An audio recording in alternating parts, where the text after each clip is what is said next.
যদি আমার কথায় ঠিক না হতে তুমি পারে, এত কথা পেঁচাও কেন? আমার কথা হচ্ছে মামুন যদি সোজা কথায় ঠিক না হয় তাহলে ওকে একেবারে দেওয়ালে পিঠ ঠেকাই ঠিক করতে হবে। তো দেওয়ালে পিঠ থেকে ও কিন্তু ঠিক হয়ে গেছে। তুমি দেয়াল শুধু ঠেকাও না, দেয়াল ভেঙে ফেলছো, দেয়াল ভেঙে একবার ফাঁকার মধ্যে বসাই দিছো। আচ্ছা বাবা, আমি সরি। তুমি এত কমপ্লিকেটেড করো কেন? হ্যাঁ সরি, কেন ডিটেইল সারা 4 বছর ভালোবাসার পরে তো সেটার জন্য কিন্তু আসলে মামলাগুলো চলে আসছিল। তো একটা স্টেজে 1 বছর পরে যখন মামুন আমাকে বলল যে না, ও আসলে রিয়েলাইজ করেছে যে আমাকে কষ্ট দেওয়া হয়েছে, তাই না? হ্যাঁ বলো। হ্যাঁ তারপর বলো। হ্যাঁ, ও রিয়েলাইজ করেছে যে আমাকে কষ্ট দিয়েছে এবং ও সরি বলেছে আমাকে।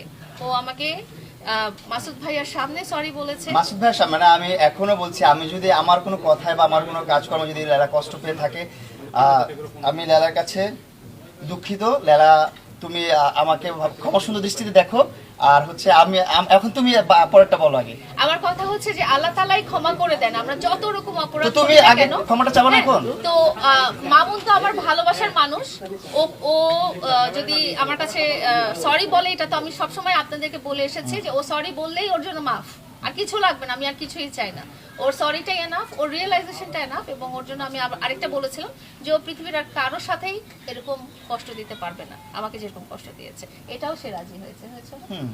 তো যেহেতু আমাদের দুজনের মধ্যে একটা মিউচুয়াল আন্ডারস্ট্যান্ডিং হয়ে গেছে এবং ও রিয়েলাইজ করেছে, কেউ যখন অপরাধ করে সে যখন বুঝতে পারে যে আমি অপরাধটা করেছি এবং এটা ভুল হয়েছে, আমি নিজেকে শুধরে নিব, তখন তাকে শুধরে দেওয়ার সুযোগ দেওয়া উচিত। এবং সেই সুযোগটা আমি মামুনকে সারা জীবনের জন্য দিয়ে দিচ্ছি আজকে। থ্যাংক ইউ সো মাচ লাইলাকে আমাকে আবার একটা চান্স দেওয়ার জন্য। আমার এই জীবন থেকে যে কষ্টগুলো ছিল এগুলো তুলে নিবে বলেছে, এখনো তুলে নিবে যেহেতু বলেছে, ইনশাআল্লাহ তুলে বলেছি যখন তখন তুলে হ্যাঁ, নিব। এটাই আমার জন্য অনেক বড় একটা পাওয়া। এটাই আমার চাওয়া ছিল ওর কাছে, আর কোনো কিছু চাওয়া নাই। ওর কাছে চাওয়া ছিল যে 2টা কেস যেন উইথড্র করে ফেলে, অ্যান্ড ও এগ্রি করছে যে ও উইথড্র করবে। থ্যাংক ইউ সো মাচ লাইলাকে। আর আমি কিন্তু তোমাকে সরি বলছি, তুমি কিন্তু এখন সরি বলো নাই আমাকে। আচ্ছা, আমি মামুনকেও সরি বলছি, কারণ আমি আমার জন্য আমার কথা হচ্ছে যে মামুন যদি আমার কথায় ঠিক না হতে পারে। তুমি এত কথা পেঁচাও কেন? আমার কথা হচ্ছে মামুন যদি সোজা কথায় ঠিক না হয় তাহলে ওকে একেবারে দেওয়ালে পিঠ ঠেকাই ঠিক করতে হবে। তো দেওয়ালে পিঠ থেকে ও কিন্তু ঠিক হয়ে গেছে। তুমি দেয়াল শুধু ঠেকাও না, দেয়াল ভেঙে ফেলছো, দেয়াল ভেঙে একবার ফাঁকার মধ্যে বসাই দিছো। ওই নামে ডাকেন না।